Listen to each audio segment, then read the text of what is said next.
Cette séance s'intitule Outils de gouvernance et développement durable. Nous avons quatre conférenciers, dont le premier, Antoine Paquet, est bachelier de l'Université Laval en environnement naturel et aménagé et actuellement candidat à la maîtrise en aménagement du territoire et développement régional, sous la direction de Mesdames Geneviève Cloutier et Myriam Blais. Il est également fier récipiendaire d'une bourse de recrutement au niveau maîtrise de l'Institut EDS pour l'année 2020-2021. Le titre de la présentation d'Antoine Paquet est La transition énergétique vue du Nunavik, intégration des perceptions inuites et locales dans le processus décisionnel de production énergétique. Alors, sans plus tarder, Antoine.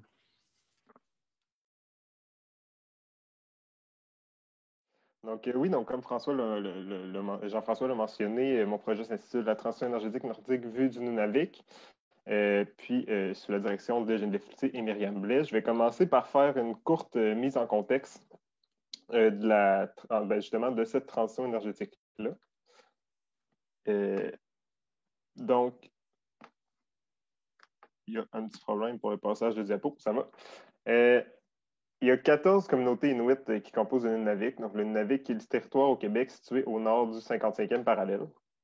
Puis chacune de ces communautés inuites-là, donc chacune des 14, son énergie lui est donnée par des réseaux autonomes. Donc, ce qui veut dire que ce n'est pas relié ni au réseau du sud de la province, le réseau principal qui nous fournit en électricité, ni entre eux. Donc, c'est vraiment des réseaux qui sont propres à chacun des villages, puis qui sont alimentés par chacun des 14 réseaux, présentement par une seule ressource énergétique fossile, donc le pétrole. C'est sous forme de diesel qu'on utilise pour produire de l'électricité dans les villages. Puis, c'est sous forme de mazout qu'on utilise pour le chauffage des bâtiments et le chauffage de l'eau également. Mais il y a une transition qui s'amorce au Nunavik aussi au niveau de l'énergie. Donc, il y a du renouvelable qui commence à apparaître au Nunavik. Comme par exemple, on a de l'éolienne, des deux éoliennes qui se situe sur la mine de Raglan, qui est située entre Salouet et Kangissuaq. On a des panneaux solaires qui ont été installés, donc autant sur des bâtiments qu'un petit champ de panneaux solaires qui est installé à Quaktak. Il y a un centre sportif qui est présentement chauffé et alimenté à la biomasse à Wapmagoushtui, donc le village cri qui est voisin du village inuit de Kuujjuarapik. Puis, il y a une centrale d'hydroélectricité au fil de l'eau qui est en construction présentement à Inukjuak, donc un gros projet là, pour alimenter le village autant en électricité qu'en chauffage. Donc, ça m'a amené à me poser les questions de recherche suivantes. Donc, quels sont les intérêts inuits en matière d'énergie fossile, renouvelable et renouvelable au Nunavik? Puis, comment est-ce que ces intérêts-là peuvent être intégrés dans les processus décisionnels de mise en œuvre des énergies renouvelables? Donc, pour y répondre, j'ai utilisé une méthodologie quand même qu'on peut dire standard, mais que j'ai ajouté une twist quand même avec aussi. Donc, j'ai pu avoir des discussions informelles avec des résidents de Kangissuaq. Donc, j'ai eu la chance d'aller sur le terrain à Kangissuaq quelques semaines à peine avant le début de la pandémie. Donc, où est-ce que j'ai pu aussi faire des observations de terrain. J'ai aussi fait des entrevues semi-dirigées avec des répondants clés du domaine de la transition énergétique au Québec, donc plus au niveau organisationnel, des chercheurs également. Puis, il y a eu une exploration de la littérature scientifique, mais aussi de la littérature nordique et organisationnelle. Mais à travers toute cette méthodologie-là, je me suis aussi posé la question de comment me positionner par rapport justement à la durabilité et l'équité. Donc, le développement durable, on se le représente habituellement sous le format de la figure qui est à gauche, donc les trois cercles qui est dans le diagramme de Venn. Mais cette perception-là du développement durable, elle inclut une vision que ces trois sphères-là existent de façon indépendante. Mais quand on essaie pour essayer de rendre cette vision-là plus adaptée au mode de pensée inuit, à l'ontologie inuit, c'est de voir vraiment avec la relationnalité qui est une notion super importante dans la manière de penser inuit. Donc, c'est la relation entre les différentes choses, que tout est en relation avec tout. C'est de revoir ce concept-là de développement durable pour l'adapter à cette perception-là, puis de garder ça aussi pour l'analyse des résultats. Donc, c'est pour ça que c'est la figure de droite qui représente la façon dont je conçois le développement durable pour cette recherche-là. Donc, d'avoir trois cosmos imbriqués un dans l'autre, le cosmos du land, donc du territoire, qui est aussi le concept de Nuna chez les Inuits, si on veut, qui englobe le cosmos social, qui lui englobe le cosmos économique, puis les relations entre ces différents systèmes-là, donc la relationnalité entre ces différents systèmes-là est modulée par des différents systèmes de gouvernance. Donc, c'est avec ce modèle-là que je base mon analyse puis mes résultats que je vais vous présenter par la suite. Donc, pour des résultats un petit peu bruts, là, pour commencer, j'ai autant, premièrement, pour l'existant, donc pour le diesel, pour ce qui se fait actuellement, puis ensuite pour les alternatives. Donc, pour l'existant, mais le premier point, c'est que la situation de dépendance aux énergies fossiles est bien connue, mais aussi celle aux subventions gouvernementales pour acheter justement toutes ces ressources fossiles-là et pour faire fonctionner les centrales. Il y a aussi le fait que l'échelle extra-communautaire du problème est bien connue. Donc, que la pollution, que les changements climatiques, que les risques à la santé humaine et environnementale qui sont liés aux énergies fossiles, ben, ce n'est pas juste à l'échelle d'un village, mais c'est à l'échelle vraiment planétaire. Il y a le fait également que la production d'énergie fossile, ça limite le développement du village, principalement au niveau physique, donc par la localisation de la centrale qui parfois est centrale au village et qui peut limiter le développement. Mais aussi au niveau technique, parfois la centrale n'a plus nécessairement la capacité nécessaire pour fournir au village, vu qu'il y a quand même une énorme croissance démographique au Nunavik présentement. Mais un point positif présentement du diesel, c'est que c'est un système de distribution qui est très prolifique dans tout le Nunavik parce que l'approvisionnement en énergie fossile, en diesel, en pétrole, c'est assuré par une compagnie 100% Inuit, donc qui amène des bénéfices dans les 14 villages nordiques, autant sous forme d'infrastructure que de bénéfices plus organisationnels. Pour ce qui est des alternatives, un point super important qui est revenu souvent, c'est qu'il y a d'importantes différences intercommunautaires. Donc, on ne peut pas voir le Nunavik comme un bloc et ses 14 villages comme étant identiques. Chaque village a ses perceptions particulières, mais aussi ses distinctions au niveau physique. Donc, ce n'est pas toutes les mêmes énergies qui sont adaptées à chacun des villages, ce qui fait qu'il y a des impacts culturels et environnementaux qui sont très dépendants du contexte. Il y a aussi le fait que, dans chacun des villages, cette diversification-là de l'offre énergétique en ajoutant de renouvelables, ça enlèverait cette dépendance-là au diesel qui serait relégué plus à un rôle de backup, ce qui présentement, il n'y a pas de backup au diesel dans les différents villages. Donc, s'il y a un problème avec la centrale principale, ça cause des problèmes dans l'ensemble du village et ça cause un arrêt de l'électricité en général. Mais par contre, en lien avec le dernier point, il y a une crainte de perdre les bénéfices de la distribution pétrolière. Donc, est-ce qu'il ne s'agirait pas d'un retour en arrière d'une autonomisation régionale qui s'est faite à la fin du 20e siècle? Donc, pour reprendre ça, puis remettre ça en contexte avec les différents, le modèle de développement durable que je vous ai présenté tout à l'heure avec les différents cosmos et la gouvernance, j'ai fait ce tableau-là ici qui présente les différentes alternatives. Et également, donc, est-ce que la production énergétique est durable et équitable selon les différentes alternatives et en fonction des cosmos, mais aussi selon qui?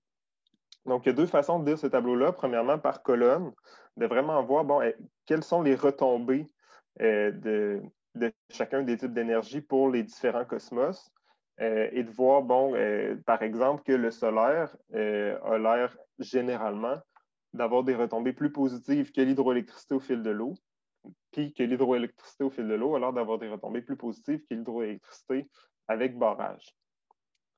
Puis un autre exemple, au niveau du diesel puis de la connexion au réseau du Sud, donc la connexion au réseau du Sud qui est l'idée de connecter par ligne à haute tension les différents villages du Nunavik à la grille énergétique principale du Sud du Québec, on peut voir qu'ils sont un peu inversés. Donc pour l'un, c'est dans le cosmos du land et social que les intérêts sont plus positifs, que les retombées sont plus positives, tandis que dans l'autre, c'est l'inverse, c'est plus négatif à ce niveau-là. Il y a un deuxième niveau d'information dans ce tableau-là aussi qui est de savoir c'est selon qui est-ce que c'est positif ou pas ces retombées-là. Donc, est-ce que c'est pour les Inuits ou pour les Halunat, donc Halunat qui sont les non-Inuits, et de voir qu'il y a quand même plusieurs niveaux d'entente, surtout au point de vue environnementaux et sociaux. Au niveau de ces enjeux-là, il y a quand même plusieurs terrains d'entente sur les retombées des différents types d'énergie, mais qu'au niveau économique et de la gouvernance, il y a quand même plus de dissonance. Donc, souvent, on n'est pas tout à fait sur la même longueur d'onde entre les Inuits et les non-Inuits sur l'économie et la gouvernance. Donc, avec ça ici, ça présente au niveau des retombées, si on veut, la durabilité et l'équité dans les retombées. Mais si on se rappelle mes questions de recherche au début, je parlais aussi du processus. Donc, qu'est-ce qu'il y en est pour le processus en tant que tel? Donc, pour répondre à cette question-là, je vais utiliser la même figure que j'ai présentée tout à l'heure, donc la représentation du développement durable que je choisis d'utiliser dans ma recherche, mais de l'utiliser sous un fait que pour avoir un idéal de durabilité, si on veut, mais il faut que les trois traits, donc le trait environnemental, social et économique, soient pleins, puis qu'on ait une gouvernance forte, donc un SECMOV qui est quand même plus imposant. Donc ça, comme je l'ai dit, ça serait un idéal de durabilité, mais le processus, comme on le voit présentement, ça ressemble plus à ça dans les dernières années. Donc l'évolution, depuis les premières centrales électriques qui ont été installées durant le 20e siècle, en passant par les centrales diesel récentes, donc soit les rénovations, soit les reconstructions qui ont été faites dans les dernières années, puis vers les énergies renouvelables. Donc, par rapport aux énergies renouvelables, on peut voir quand même sans grande surprise qu'au niveau social et environnemental, il y a quand même un gain important par rapport au diesel, par rapport aux premières centrales diesel et par rapport aux centrales diesel récentes. Au niveau économique, encore là, on s'attend quand même que, bon, il y a une petite reculée principalement par le fait que ces nouvelles technologies-là, construire dans le Nord, c'est quelque chose qui coûte extrêmement cher. Donc, les communautés sont éloignées une des autres et éloignées du Sud également. Donc, ça augmente les coûts à ce niveau-là. Mais ce qui nous a surpris beaucoup, c'est au niveau de la gouvernance. Donc, le fait qu'entre les premières centrales et les centrales diesel récentes, il y a eu un fort gain en gouvernance locale par l'appropriation du système d'approvisionnement. Mais que si on va vers des énergies renouvelables, est-ce qu'on ne s'en va pas vers un recul de cette gouvernance locale-là par justement une perte au niveau du diesel? Donc, on n'aura pas autant besoin du diesel. On va avoir des nouvelles énergies qui ne seront pas nécessairement présentement contrôlées par un système d'approvisionnement inuit. Donc, est-ce qu'on s'en va vers un recul à ce niveau-là? Donc, pour faire une conclusion par rapport à ça, est-ce que la transition énergétique représente un frein à la gouvernance inuit? Bien, pas nécessairement, parce que si on regarde le graphique comme tel avec le fait que présentement, les initiatives qui sont faites dans le Nord par rapport aux énergies renouvelables, mais ce n'est pas des compagnies inuites qui s'en chargent. C'est vrai que ça peut avoir l'air d'un recul, mais il y a des initiatives locales comme Tarkuti Énergie, qui est une nouvelle compagnie là, de quelques années à peine, qui est 100% inuit elle aussi, qui est spécialisée, elle, cependant, dans les projets d'énergie renouvelable. Donc, tant dans la conception de ces projets-là, dans le développement de connaissances sur ces projets-là, dans le développement de connaissances dans la population, aussi de l'expertise locale et technique pour faire de la maintenance sur ces projets-là, pour comprendre ces énergies, les énergies renouvelables. Donc, ce genre d'initiatives-là doivent être encouragées pour éviter ce recul-là de la gouvernance qui pourrait permettre de, de remplir justement ce trou-là, donc le recul qu'on craint par rapport au diesel qui est tellement approprié présentement et qui est bien connu des Inuits. C'est aussi de favoriser les idées qui viennent de la communauté.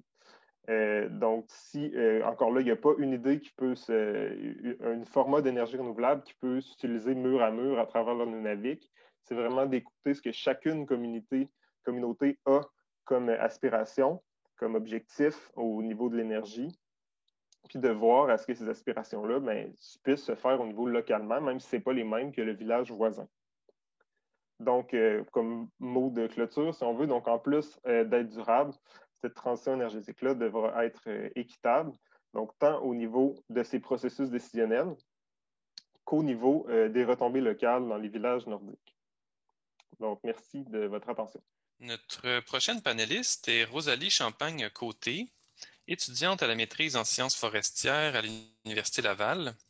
À la sortie de son baccalauréat en biologie, elle souhaitait élargir ses horizons en étudiant les enjeux sociaux reliés à la conservation. C'est pourquoi elle s'est dirigée vers un projet en foresterie autochtone. J'ai eu la chance aussi de la compter parmi mes étudiantes au cours de méthodes qualitatives. Elle nous présente aujourd'hui son projet qui s'intitule Mise en place d'aires protégées autochtones, l'étude du cas de la réserve de biodiversité Akumunan. Sans plus tarder, la parole, Rosalie.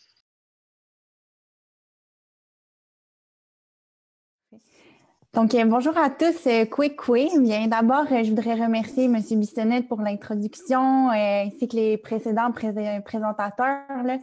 Puis, je voudrais remercier aussi l'Institut Hydro-Québec en environnement pour l'organisation de cet événement-là aujourd'hui, de nous donner la chance de présenter nos projets.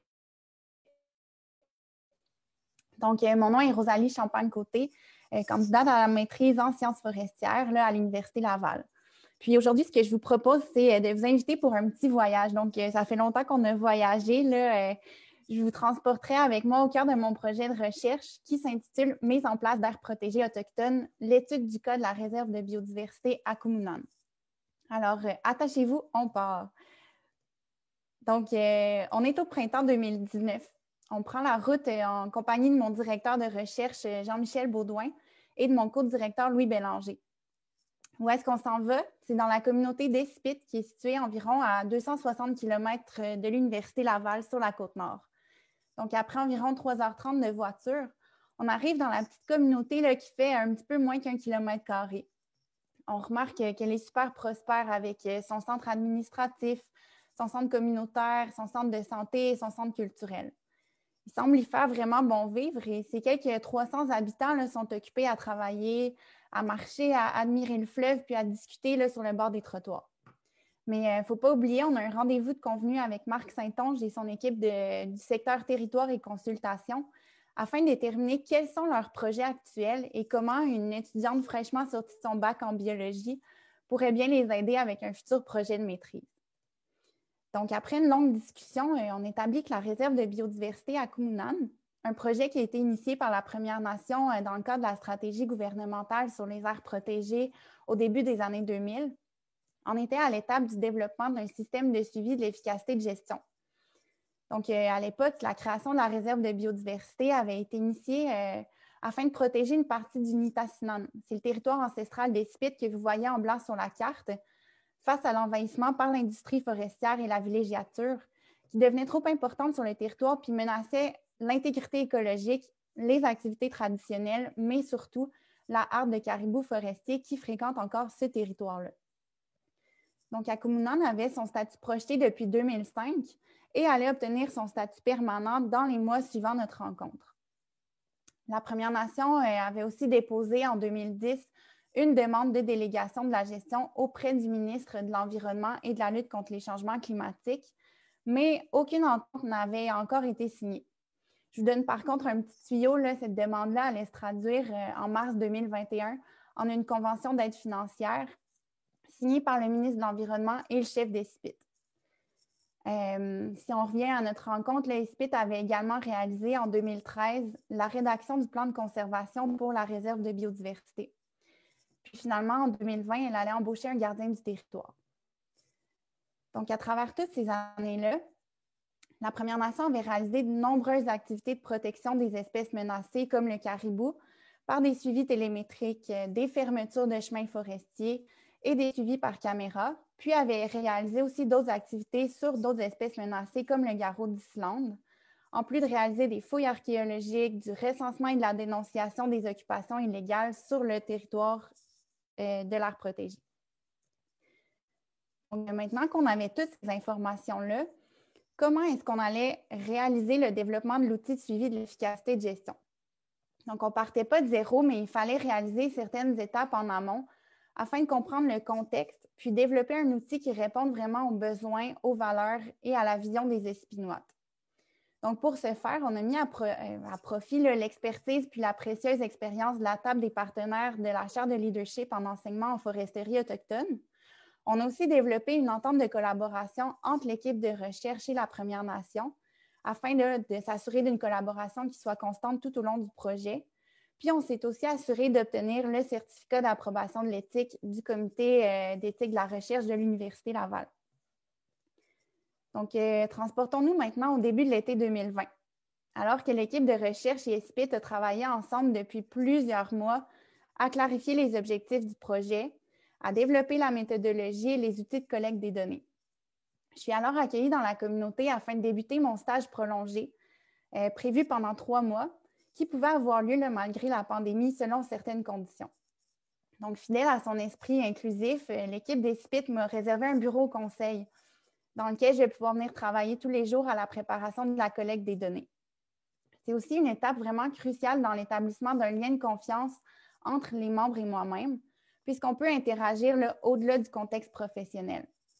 C'est aussi en vivant en proximité de la communauté que je peux réaliser ce qu'on appelle l'observation participante, donc pendant laquelle je m'intègre dans le mode de vie de la communauté, puis j'apprends à mieux la connaître sous toutes ses formes. Donc, ce stage-là, c'est également l'occasion de découvrir le terrain de recherche parce qu'on va s'y rendre à plusieurs reprises avec l'équipe du secteur territoire. Je vous invite d'ailleurs à l'instant même à vous plonger au cœur de la réserve de biodiversité en visionnant un court vidéo qu'on a réalisé lors de nos sorties de terrain.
Donc, nous sommes maintenant en l'automne 2020.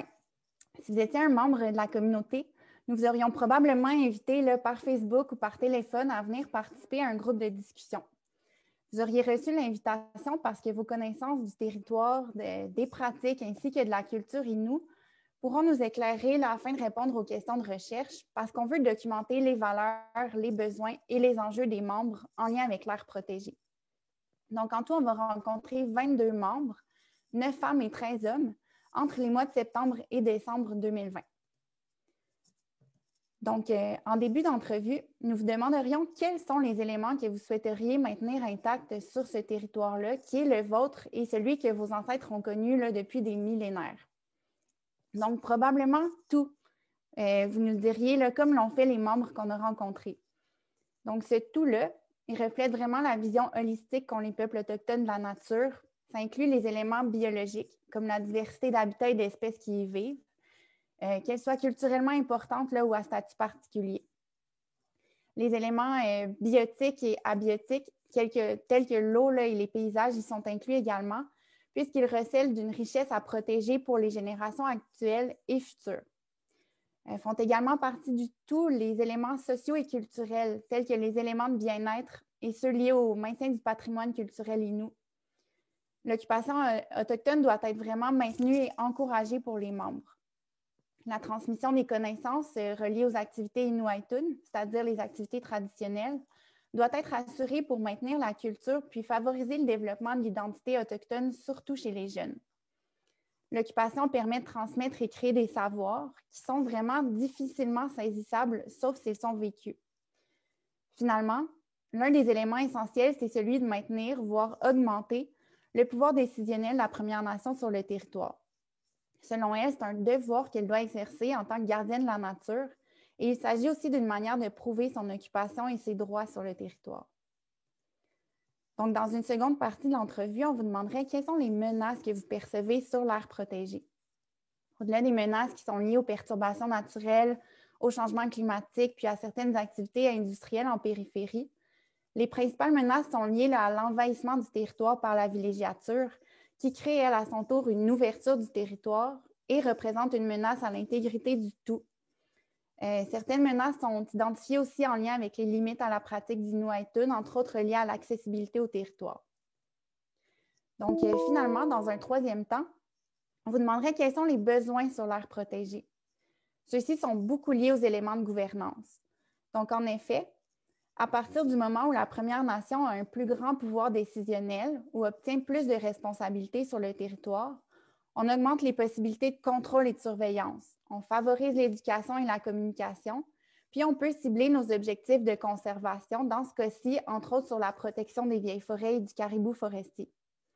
On encourage finalement l'occupation autochtone en favorisant l'accès au territoire, ce qui nous assure la protection des valeurs qui découlent de cette occupation-là. Donc, maintenant qu'on a rencontré les membres et qu'on a toutes ces informations-là, comment est-ce qu'on va répondre à ces enjeux-là qui nous ont été énoncés?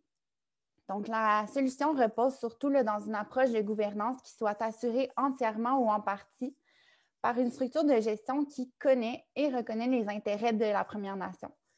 Donc, dans le cadre de l'actuel projet de loi numéro 46 qui vient modifier la loi sur la conservation du patrimoine naturel, le ministre peut déléguer toute ou une partie de ses pouvoirs à un tiers.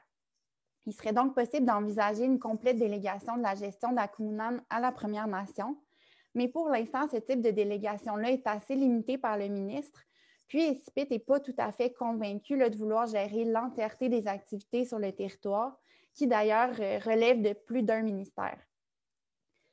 Donc, ainsi, les activités qui sont déléguées à la communauté par le ministre de l'Environnement dans le cadre de la Convention d'aide financière sont prometteuses en ce sens-là, puisqu'elles lui accordent davantage de responsabilités sur le territoire.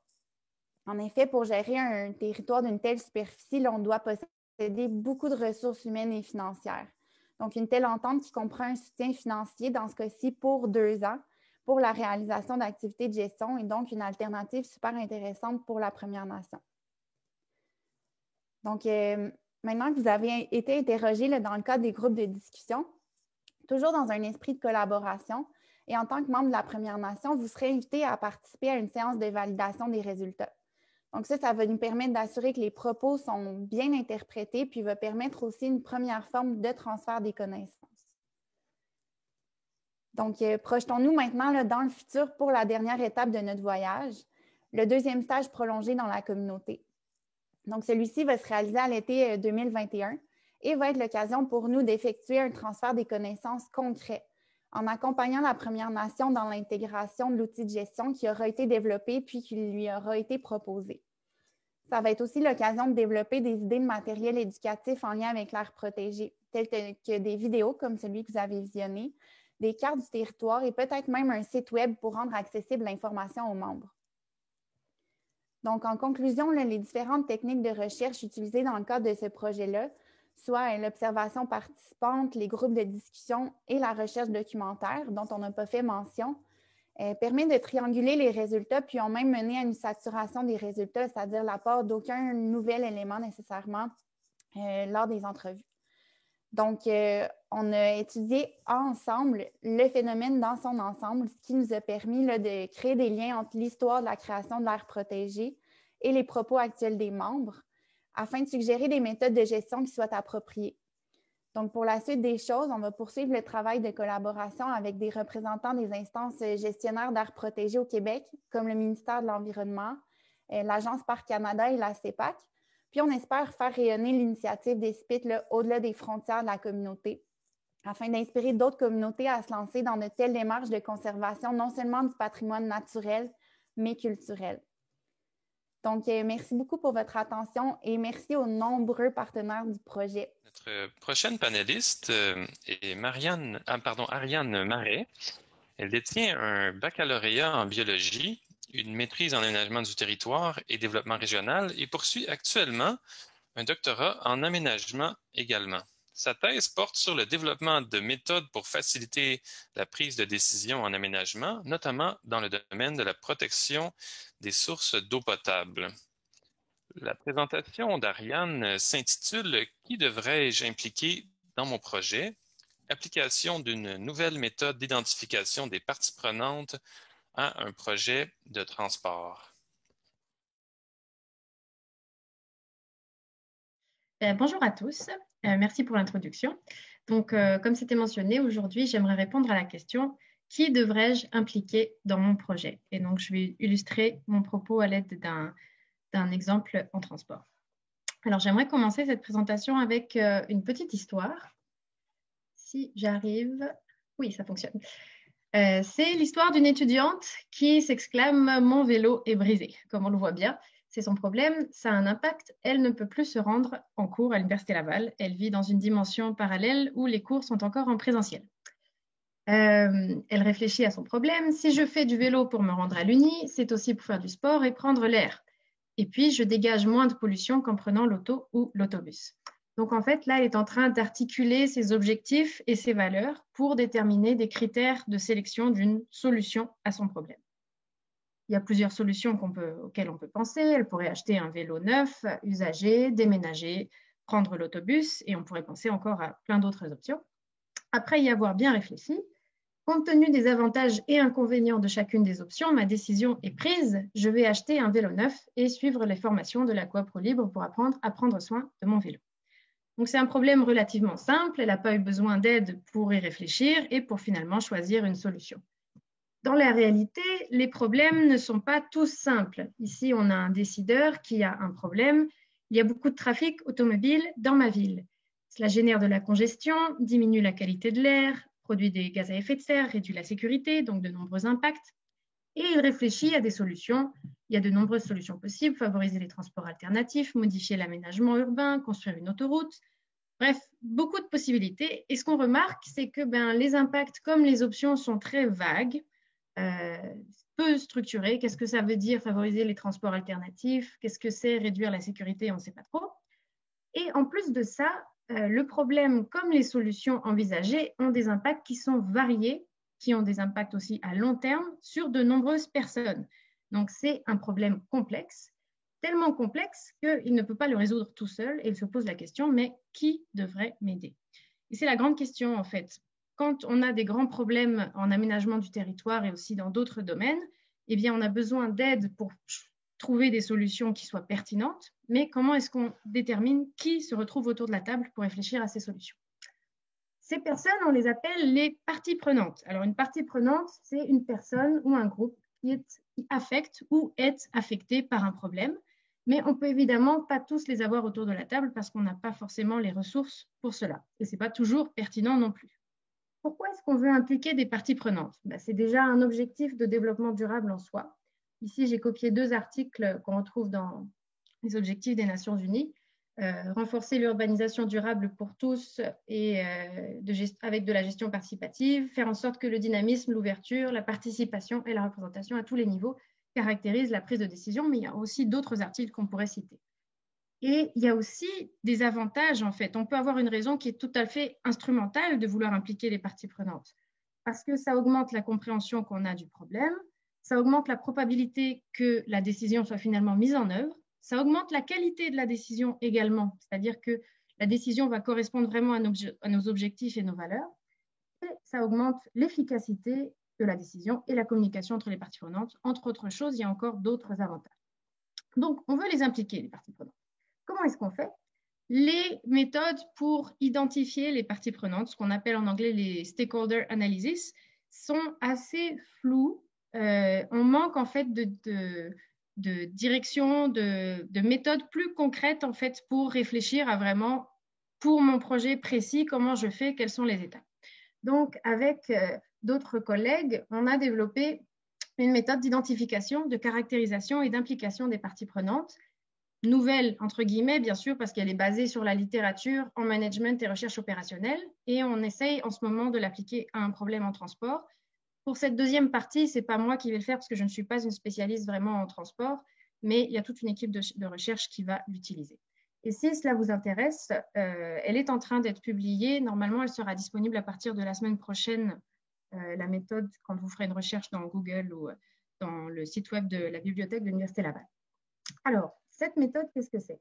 Alors, le problème à l'étude qui va servir d'illustration, c'est le suivant. La mobilité indépendante des enfants, donc la marche, le vélo, est positivement reliée à plusieurs domaines de leur bien-être. La probabilité que les enfants se déplacent seuls dépend de nombreux facteurs, tels que les conditions de trafic routier, le design des rues, la présence de destinations intéressantes pour les enfants. Et notre problème, c'est qu'on se pose, c'est comment est-ce qu'on peut mesurer le niveau de qualité des quartiers concernant la mobilité indépendante des enfants? Et comment est-ce qu'on peut communiquer en fait ce niveau aux urbanistes et aux parents? Et la question, pour résoudre ce problème qu'on se pose, c'est quelles sont les parties prenantes qu'on va intégrer à ce projet pour réfléchir tous ensemble à ce problème.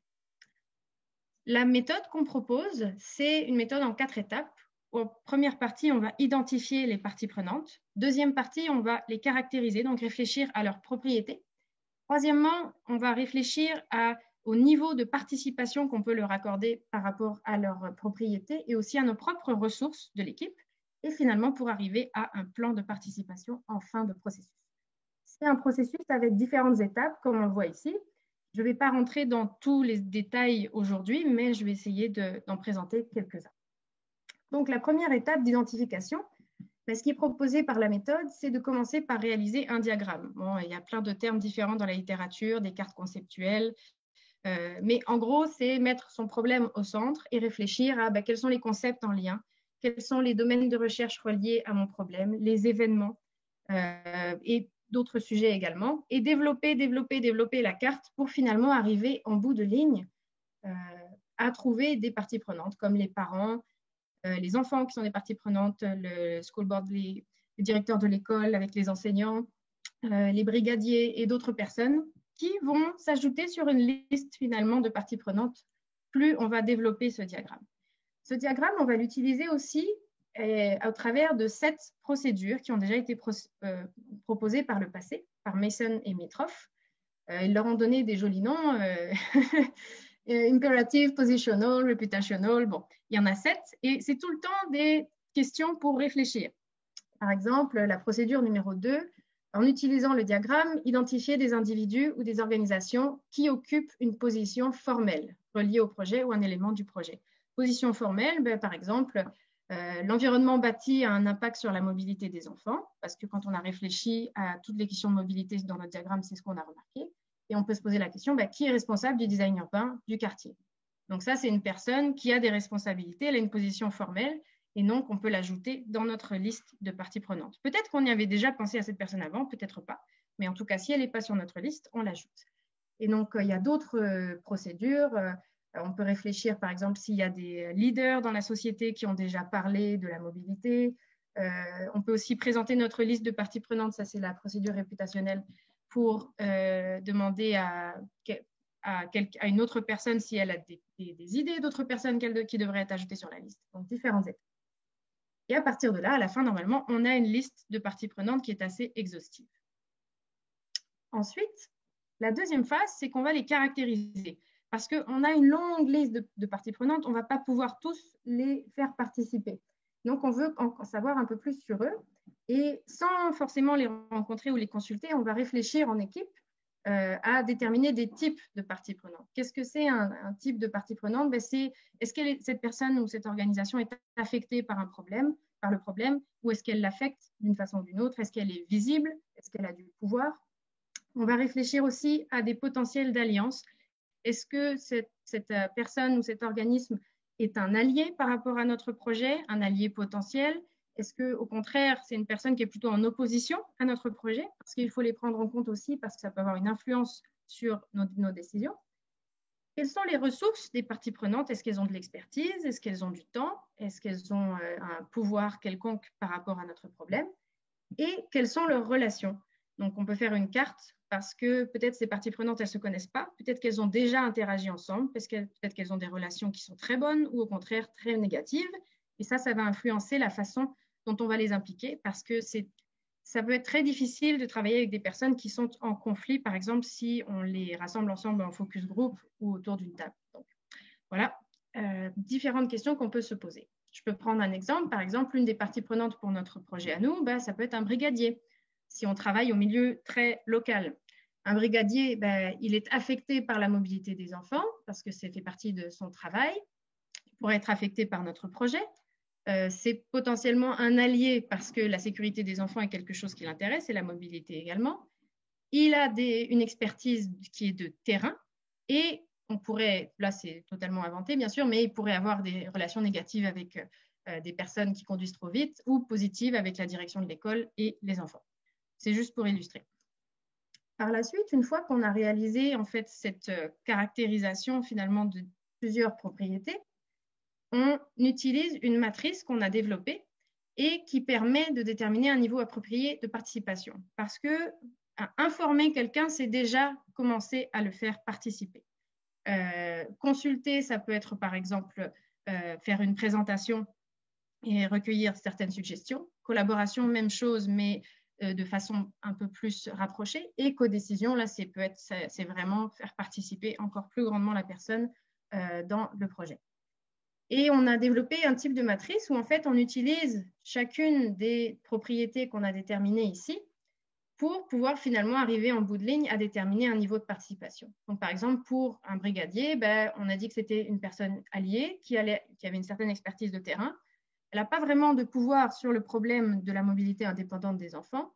On n'a pas trouvé d'autres caractéristiques, puis elle aurait potentiellement du temps pour travailler un petit peu avec nous. Donc on arrive au niveau de collaboration où on pourrait prendre en compte les suggestions du brigadier après lui avoir présenté le projet, par exemple. Donc, c'est bien intéressant, mais il y a une autre chose qu'il faut prendre en compte dans une troisième phase, une fois qu'on a déterminé les niveaux de participation, ce sont nos propres ressources, en fait.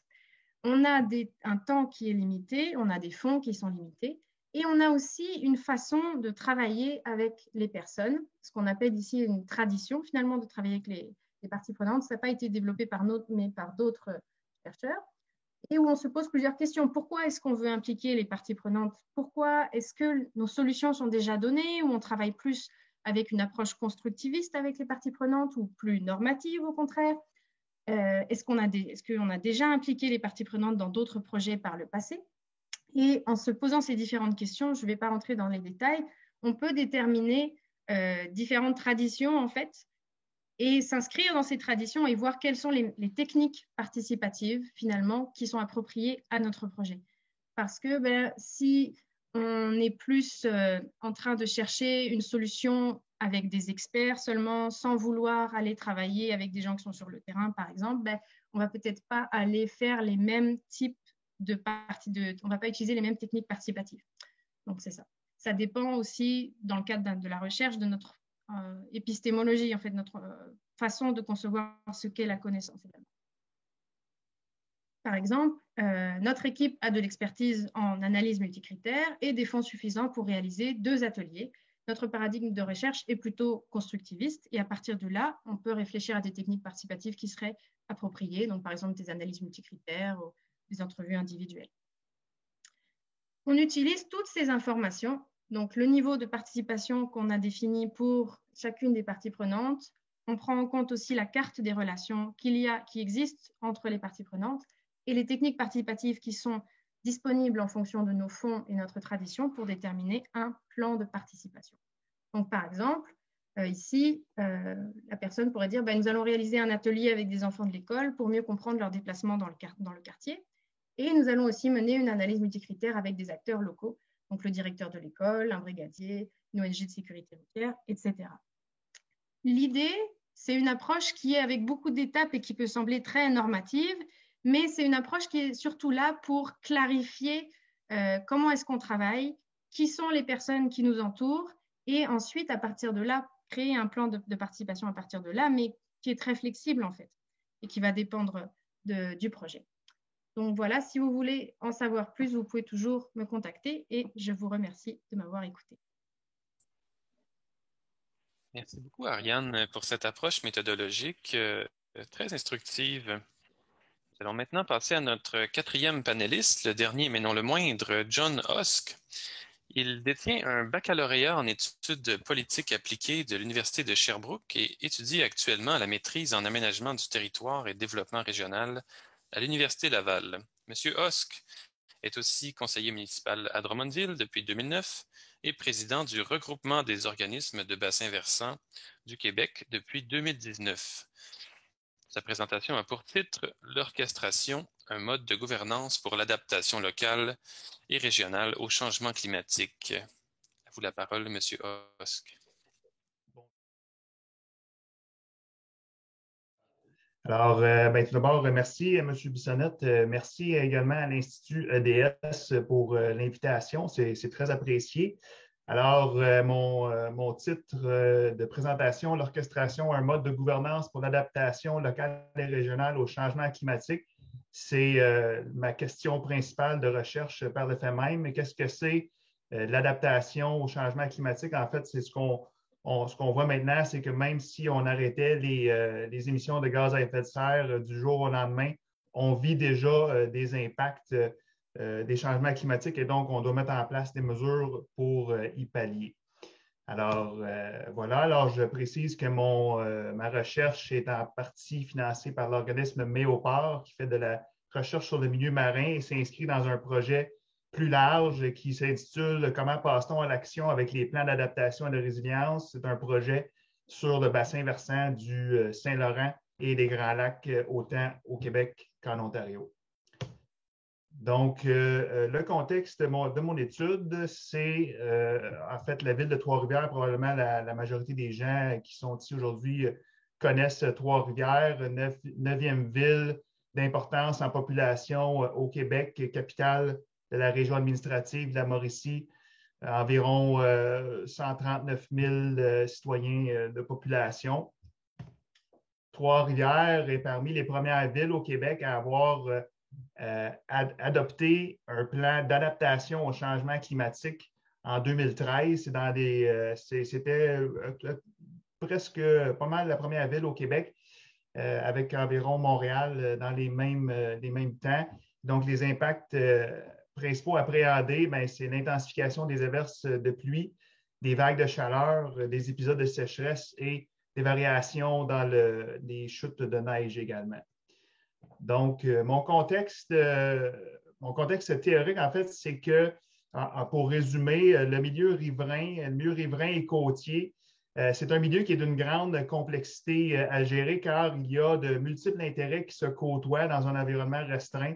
Et ça, c'est un phénomène qui est exacerbé par les changements climatiques, la montée tous les risques reliés à la gestion de l'eau en milieu riverain et côtier. C'est ce qu'on appelle un peu le coastal squeeze dans la littérature. En termes de gouvernance, ce terme-là réfère au fait que depuis environ les années 1980-90, il y a une fragmentation du pouvoir des institutions publiques qui suggère que dorénavant et de plus en plus, il faut mettre l'accent sur une coordination horizontale et verticale, c'est-à-dire qu'il faut impliquer les parties prenantes, comme Mme Marel l'expliquait précédemment. Donc, il faut favoriser un échange de ressources et la mobilisation des parties. La gouvernance climatique, pour être plus précis à ce sujet, donc, c'est le fait que ACC, adaptation au changement climatique, mais ça concerne tous les acteurs d'une collectivité et non pas seulement les acteurs, par exemple, en environnement. Donc, on doit impliquer tous les parties prenantes le plus possible. Il y a également, dans cette gouvernance climatique, un polycentrisme croissant, c'est-à-dire qu'il y a de plus en plus d'acteurs qui agissent en adaptation au changement climatique. C'est une bonne chose, mais le problème, c'est que ça engendre un risque d'éparpillement et donc, c'est souhaitable d'avoir une certaine coordination pour favoriser plutôt la cohésion. Et donc, également, dans la littérature, on indique que les moyens pour s'adapter aux impacts des changements climatiques doivent répondre aux besoins existants des acteurs sur le terrain. Donc, l'orchestration, qu'est-ce que c'est l'orchestration? En fait, c'est un mode de gouvernance, qui se veut non contraignant. C'est un mode, en fait, c'est un mode qui se fait par collaboration. Et il y a deux choses principales dans l'orchestration. La première, c'est qu'on a besoin souvent un ou des individus, ce n'est pas précis dans la littérature, on a besoin d'une organisation et des personnes en particulier qui coordonnent cet effort-là d'adaptation au changement climatique. Dans mon cas, je réfère à une collectivité, Trois-Rivières, qui est à l'échelle locale, régionale. C'est une ville qui est aussi une municipalité régionale de comté. Mais l'orchestration, c'est également et surtout, l'idée centrale, c'est qu'un orchestrateur qui souhaite atteindre un but, dans ce cas-ci, l'adaptation au changement climatique, bien, il gagne à impliquer des intermédiaires. Donc, c'est un niveau un peu plus, c'est intéressant parce que Mme Marais présentait précédemment, c'est un niveau un peu plus macro, je dirais. Donc, c'est vraiment la question qu'une institution publique, dans mon cas, une municipalité, a tout avantage à travailler avec des intermédiaires en vue d'atteindre ces cibles. Quand je parle de cibles, je veux dire la municipalité va tenter de rejoindre des acteurs, des citoyens, des organismes qui agissent sur le territoire, différents acteurs en ce sens-là, des parties prenantes. Et donc, souvent, il y a beaucoup de ces acteurs-là qui sont représentés par des organismes. Et c'est aussi un principe qui s'applique à l'interne d'une organisation municipale, un appareil municipal, comme je vais vous présenter. Donc, pour schématiser, au cœur d'une démarche d'adaptation au changement climatique, bien, on a l'orchestrateur qui fait l'effort de coordination au centre et il cherche à atteindre des cibles, comme je mentionnais précédemment. Pour y arriver, c'est souhaitable qu'il puisse agir avec des intermédiaires parce que les cibles qu'il souhaite atteindre seront les intermédiaires qui souvent représentent ces gens-là qui font partie des cibles, toujours en guillemets, là, et bien évidemment. Les intermédiaires ont souvent plus de légitimité aux yeux des cibles et sont mieux capables de comprendre leurs besoins. Et donc, on peut imaginer un peu un effet de diffusion des objectifs de l'orchestrateur à travers des intermédiaires pour atteindre des cibles en matière d'adaptation au changement climatique. Donc, on parle d'un mode de gouvernance qui est basé sur une collaboration volontaire, tel que je mentionnais précédemment. Ce n'est pas un mode contraignant où l'orchestrateur utilise un pouvoir, exemple, de coercition. Ça dépend beaucoup sur cette collaboration-là. C'est aussi un modèle qui favorise l'horizontalité de l'action. Ce n'est pas quelque chose qui est hiérarchique, bien que l'organisation municipale qui est au cœur de la démarche d'adaptation conserve un pouvoir d'influence important comme institution publique principale sur le territoire. Elle doit agir de plus en plus avec les parties prenantes. Comme je mentionnais, bien, évidemment, bien, pour l'orchestrateur, le fait de s'associer à des intermédiaires pour atteindre les cibles, ça lui donne une légitimité accrue. Et c'est aussi le fait pour un orchestrateur de tenter de créer une cohésion entre toutes ces actions-là qui se font sur son territoire. Bien, c'est aussi la possibilité de générer un effet catalyseur.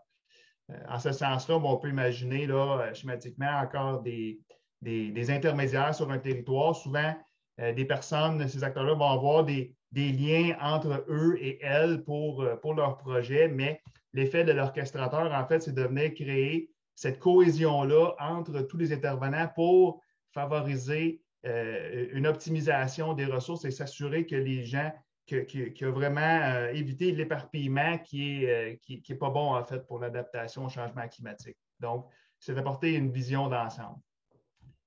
Il y a quelques lacunes je tiens à le préciser dans cette littérature sur ce sujet-là, c'est un concept qui est assez récent, l'orchestration. En fait, moi, mon étude, une de mes questions, c'est de voir si ce concept-là s'applique à l'échelle locale et régionale, car dans la littérature, le sujet porte presque exclusivement sur le niveau international. Il est souligné également dans la littérature que le fait de recourir à des intermédiaires peut comporter le risque d'une efficacité réduite, car cette dépendance-là, ben, il n'y a pas de pouvoir direct démocratique, est-ce que les intermédiaires à qui on confie un peu une responsabilité d'une institution qui est gouvernée par des élus, des personnes démocratiquement élues, bon, est-ce que l'imputabilité est là? Et toute cette façon de fonctionner-là, qui est basée sur la collaboration, dépend d'une culture organisationnelle qui favorise ça. Donc, ce n'est pas toujours le cas quand on est dans une organisation qui travaille beaucoup de façon dite en silo. Alors, ma méthodologie, moi, en fait, ma méthodologie, ce n'est pas vraiment l'originalité de ma recherche, si je peux le dire ainsi. C'est un modèle assez classique d'analyse documentaire. J'ai fait 18 entretiens semi-directifs et après ça, un processus de traitement de données. Vous voyez ici, j'ai fait des entretiens avec des acteurs autant à l'interne de l'organisation municipale de la ville de Trois-Rivières qu'à l'externe dans la collectivité, des acteurs aussi au niveau national, des questions portant sur leur impression des efforts de la ville sur le sujet, leur implication dans le processus, comment favoriser la synergie, faire la gestion du changement et autres sujets. En fait, c'est ça, l'originalité, c'est plus le fait de recourir à des intermédiaires, la question de l'orchestration comme telle. Donc, comme résultat préliminaire que j'ai sur ma recherche jusqu'à date, c'est dans l'adaptation au changement climatique et le recours aux intermédiaires à Trois-Rivières. En fait, ce qu'on a vu, ce que j'ai constaté, c'est une réussite, une relative réussite dans l'élaboration et la mise en œuvre d'un plan d'adaptation au changement climatique, malgré le fait qu'à Trois-Rivières, le politique n'était pas particulièrement impliqué ni motivé dans le processus. C'était surtout soutenu par l'administration municipale et l'orchestration n'était pas expressément planifiée. Ça, c'est parce que l'équipe administrative a développé un réseau d'acteurs complémentaires. Il leur a accordé par cela d'autonomie, établi des objectifs communs associés à une réciprocité. Pour la suite, la ville de Trois-Rivières gagnerait en termes d'orchestration à planifier, exécuter et à entretenir délibérément une approche d'adaptation pour atteindre des cibles à travers des intermédiaires et surtout de faire ça à l'externe avec la collectivité, les acteurs, les parties prenantes. Quelques synthèses de techniques, là, c'est un peu macro, mais le fait qu'il y ait d'abord l'initiative pour engager et créer des intermédiaires, leur fournir un appui et également tenter de façonner les buts, les structures, activités des intermédiaires pour les garder reliés à ceux de l'institution publique. Donc, si on applique ça à l'interne de l'organisation municipale de la ville de Trois-Rivières, on reprend le modèle qu'on avait précédemment. L'orchestrateur, c'est la division du développement durable de la ville qui est au cœur de la démarche, qui souhaite atteindre à l'interne, mais ce serait les employés municipaux et le niveau politique, elle devrait procéder par, l'enrôlement, si on veut, d'intermédiaires. Dans ce cas-ci, c'est les principaux directeurs et directrices ou chefs de division de services municipaux pour ensuite mieux pouvoir travailler et mettre en œuvre ces objectifs avec les employés municipaux. Donc ici, il s'agit d'impliquer l'équipe de fonctionnaires d'abord dans la démarche, arriver à influencer leurs actions via les intermédiaires, puis c'est d'amener les gens un peu à se désexpertiser, pour reprendre l'expression que les gens m'ont transmis lors des entretiens, et considérer tous les gens sur un même pied d'égalité.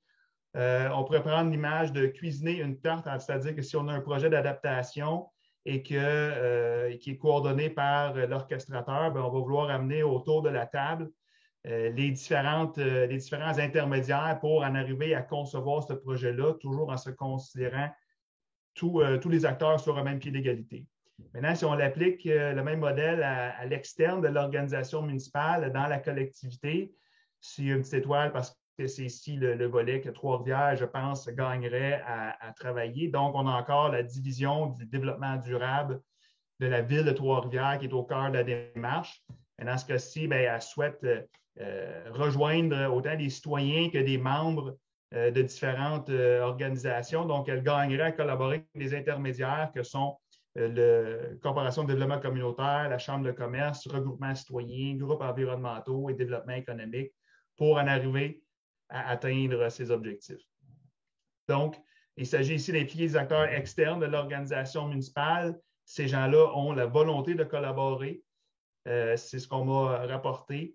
Donc, le but, c'est d'influencer les actions de leurs membres et des citoyens et d'amener les organismes à contribuer en considérant leur expertise du terrain sur le même pied d'égalité que l'expertise des fonctionnaires. En fait, c'est de développer l'effet de courroie de transmission entre les organismes et l'organisation municipale.